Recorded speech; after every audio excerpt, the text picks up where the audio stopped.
প্রিয় BA first সেমিস্টারের ছাত্রছাত্রীরা, আজকে আমি যে বিষয় নিয়ে আলোচনা করব সেটি হচ্ছে তোমাদের ফার্স্ট সেমিস্টারের সিসিএফের পলিটিক্যাল সায়েন্সের, রাষ্ট্রবিজ্ঞানের অনার্স এবং জেনারেলের সাবজেক্টটির গুরুত্বপূর্ণ প্রশ্ন নিয়ে আলোচনা করব। তোমাদের 5 নম্বরের প্রশ্নগুলো কোন কোন প্রশ্নগুলো গুরুত্ব সহকারে করবে সেই প্রশ্নগুলো আলোচনা করে দেবো, এবং তোমাদের মার্কস প্যাটার্নটিও বলে দিচ্ছি, কত নম্বরের কি প্রশ্ন আসবে সেটি তোমরা একটু দেখে নাও, এবং তোমাদের উত্তর কিভাবে পাবে সেটিও বলে দেবো। তো দেখো, পলিটিক্যাল থিওরি ফাউন্ডেশনাল কনসেপ্ট, ভিত্তিগত ধারণা। সিইউ পলিটিক্যাল সায়েন্স অনার্সদের পেপার কোড হচ্ছে DACC1 এবং জেনারেলদের হচ্ছে MDCC1। তো কোশ্চেন প্যাটার্ন জেনারেলদের কীভাবে থাকবে, কীরকম থাকবে বলে দেবো। 75 নম্বরের পরীক্ষায় আমাদের কিন্তু 5 নম্বরের 5টি প্রশ্ন আসবে, যে কোনো 3টি প্রশ্নের উত্তর করতে হবে। 3 5 15 মডুল 1 এবং মডুল 2 থেকে কম্বাইন।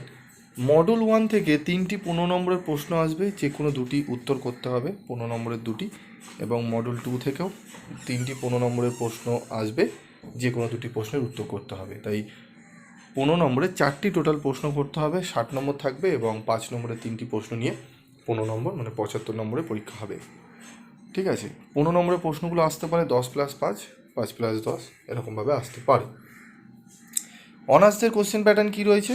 5টির মধ্যে 3টি প্রশ্ন করতে হবে, জেনারেলও যা আছে অনার্সেরও তাই আসবে। 5 নম্বরের 3টি প্রশ্ন করতে হবে।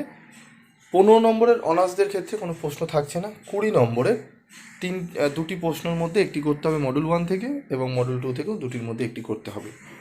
বিষয়টা ভালো করে বুঝে নাও, ঠিক আছে? অনার্সের ক্ষেত্রে 20 নম্বরের 2টি প্রশ্ন করতে হবে, মডুল 1 থেকে একটি, মডুল 2 থেকে একটি, ঠিক আছে?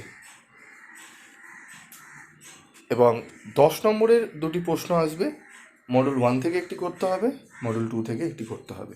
কোনো 15 নম্বরের প্রশ্ন থাকছে না অনার্সের ক্ষেত্রে।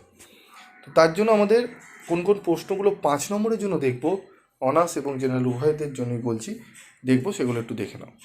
দেখো, প্রথম প্রশ্ন, রাষ্ট্রবিজ্ঞানের প্রকৃতি আলোচনা করো। খুবই গুরুত্বপূর্ণ প্রশ্ন, এই প্রশ্নটি একদম ছাড়া যাবে না। রাষ্ট্রবিজ্ঞানের প্রকৃতি এবং রাষ্ট্রবিজ্ঞানের পরিধি, এই দুটো পড়ো। আমার মনে হয় এই দুটোর মধ্যে তোমাদের একটি প্রশ্ন জেনারেল অথবা অনার্সে আসবেই আসবে, ঠিক আছে? গণতন্ত্রের বৈশিষ্ট্য আলোচনা করো বা ত্রুটিগুলি উল্লেখ করো। এর সাথে সার্বভৌমিকতা তত্ত্ব আলোচনা করো। সার্বভৌমিকতার একত্ববাদ টিকা লেখো। সার্বভৌমিকতার বহুত্ববাদ তত্ত্ব সম্পর্কে টিকা লেখো।